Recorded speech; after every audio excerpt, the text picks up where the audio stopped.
Hi friends, అందరికీ నమస్కారం. ఇప్పుడే అందిన వార్త. సీఎం చంద్రబాబుపై రివర్స్ అయిన వాలంటీర్ల వ్యవస్థ. ఈ విషయాలన్నీ తెలుసుకునే ముందు మన ఛానల్ ని లైక్ చేయండి, షేర్ చేయండి, సబ్స్క్రైబ్ చేసుకోండి. ఇంకా లేట్ చేయకుండా వీడియోలోకి వెళ్ళిపోదాం ఫ్రెండ్స్.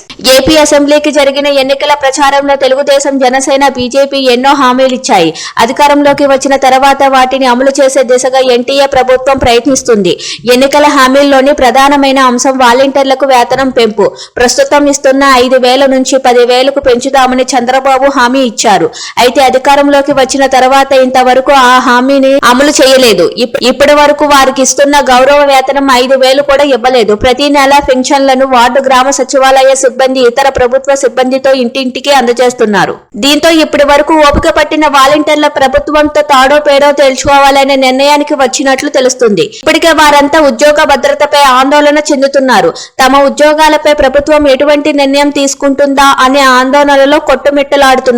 ఈ క్రమంలోనే తమకు వేతనం పెంచి ఇస్తామన్న హామీని నెరవేర్చాలని డిమాండ్ చేస్తూ ఉద్యమానికి సిద్ధమవుతున్నట్లు సమాచారం. ఈ నెల 27వ తేదీ ఏపీ మంత్రివర్గ సమావేశం జరుగుతుంది. ఆ సమావేశంలో వాలంటీర్ల విషయంలో ఒక నిర్ణయానికి రావాలని డిమాండ్ చేస్తున్నారు.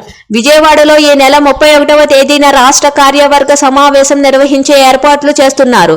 పెరిగిన వేతనం 10,000తో పాటు పెండింగ్ లో ఉన్న వేతనాల బకాయిలు కూడా చెల్లించాలని డిమాండ్ చేస్తున్నారు. కార్యవర్గ సమావేశంలో ఉద్యమానికి విధి విధానాలు రూపొందించి దాని ప్రకారం ముందుకు వెళ్లాలనే యోచనలో ఉన్నారు. రాష్ట్ర వ్యాప్తంగా ఉన్న వాలంటీర్లను విజయవాడకు ఆహ్వానించి భారీ ర్యాలీని చేయాలనే యోచనలో ఉన్నారు. రాష్ట్ర కార్యవర్గ నాయకులు దీనిపై చర్చల్లో ఉన్నారు. గత ప్రభుత్వ హయాంలోని వాలంటీర్లకు 5,000 గౌరవ వేతనం అందేది. వైసీపీ కోసం కొందరు వాలంటీర్లు ఎన్నికల సమయంలో రాజీనామాలు చేశారు. వారిని మినహాయించి మిగతా వారికి తీసుకోవాలనే యోచనలో ప్రస్తుత ఎన్టీఏ ప్రభుత్వం ఉంది. చూస్తున్నారు కదా ఫ్రెండ్స్, ఇలాంటి లేటెస్ట్ వీడియోస్ కోసం మన ఛానల్ ని లైక్ చేయండి, షేర్ చేయండి, సబ్స్క్రైబ్ చేసుకోండి. Thank you for watching.